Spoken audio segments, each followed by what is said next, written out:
Charter Local Edition. I'm Brad Pomerance. We're joined today by Juanita Watson. She is the president of Free Indeed Reentry Project. We'll explain the work of that organization soon. First, though, I want to speak with Juanita about what is known as the era of mass incarceration. Yes. We have seen magazine covers. We have seen countless pundits talk about it. What does that term mean? Well, in the era of mass incarceration, we have several bills that were passed, starting from the war on drugs. Dating back to the Nixon years? Back to the Nixon years, all the way to 1994, Bill Clinton's crime bill. Right. And then subsequent state and local bills thereafter. Including in California when the voters passed what's now known as the notorious three strikes law. Absolutely. And that bill specifically, or that initiative, said that after 3 strikes, you go to jail for 25 years to life, but the third strike need not be violent. Correct. And so we heard countless stories about folks going to prison for life as a result of stealing a pack of gum or cigarettes or whatever it may be. Absolutely. Not, minimizing the impact of crime on victims. Not at all. But there have been issues. Tremendous issues. Could you give us a sense as to how this era of mass incarceration disproportionately impacted men of color, including and specifically African American men? Well, statistically, it has been proven that these laws target poverty-stricken areas, low-income areas, people that have low education levels and things like that. And they cannot afford to fight in court against the injustices that these laws were built upon. And many of these laws were written in such a way that it seemed as if they were inviting prosecution of the low income. For example, when you look at drug offenses, crack cocaine was dealt with much more severely than white powder cocaine. Absolutely. Who uses crack cocaine? The low income. Who uses white powder? The higher income. Certainly. And these drug possession offenses for many years, and they're still on the books, were causing, not distribution, pure drug offenses were causing extended sentences. And these African American and Latino men were literally locked up and the key was thrown away. Absolutely. So, naturally, drugs are going to have a lot of crime attached. Involved. So the laws were constructed for the public to understand that these were to minimize crimes against humanity.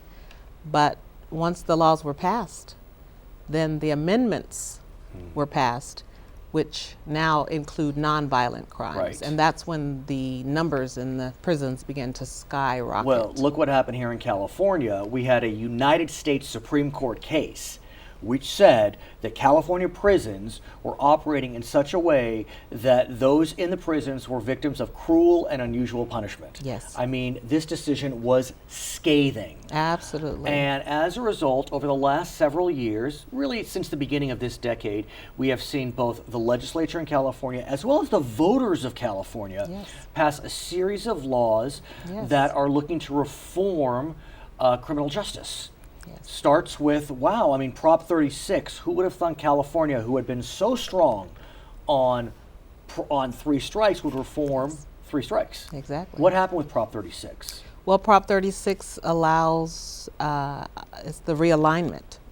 And it's part of the realignment, rather, and it restores the original theory of 3 strikes was for violent crimes. So it's the third strike needs to be a violent event. It has to be. And there's a list of serious and violent crimes that many of these drug user offenders simply do not fit. Possession offenses, not distribution offenses. That's a whole other conversation. Yes. Let's talk about possession versus distribution. Okay. Because in 2014, again, the voters of California decided to reclassify drug offenses If they're pure possession, not distribution, you will find a misdemeanor charge as opposed to a felony charge.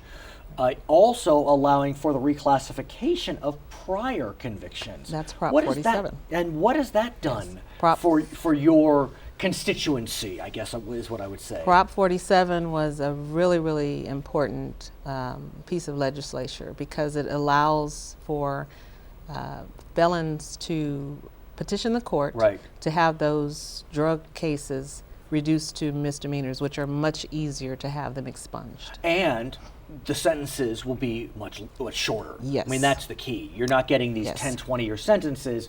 You're seeing sentences more in line, arguably, with Yes. the offense, a victimless crime, arguably, when it's simply a drug possession offense. There has been some criticism, Prop 47, some suggestion that these petty crimes are increasing. But be that as it may, I know that you have been working to try to help folks that have been caught up in this era of mass incarceration Yes. to get back on their feet. Yes. And you have a 5-point plan. And I want to go through that 5-point plan that's been implemented through Free Indeed Reentry Project. Yes. You start with the arrest and the adjudication. You work with them through the incarceration. The key, though, is working at the pre-release process. Absolutely. Explain what you're doing as these individuals are incarcerated and as they're about to be released from the institution. We are building relationships with the prisons. Right. And preparing these people for reentry.